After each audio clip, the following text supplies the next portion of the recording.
Կառավարության նիստի ժամանակ ասում է, որ իրենք տգետ են 7 տարի, 6 տարի նույն դասարանում են մնացել, հետևաբար հարց է առաջանում Նիկոլ Փաշինյանի կրթված կինը ճակերտների մեջ ինչի իր տգետ ամուսնուն չի կրթում, չնայած ես Նիկոլ Փաշինյանի ազնվությունը, ինչքան էլ այդ բառերը իրար հետ համահունչ չեն եւ հակասական են, գնահատում եմ, որովհետեւ այո, Նիկոլ Փաշինյանը տգետ է, որովհետեւ միայն տգետը կարող էր մսխել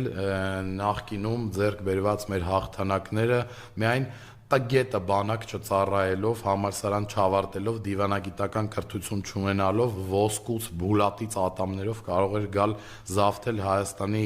իշխանությունը եւ կործանել այն ամենը, ինչը հնարավոր է ու անհնար է պատկերացնել։ Այո, Նիկոլ Փաշինյանը տգետ է եւ թե նրա կնոջ, թե նրա թիմի այդ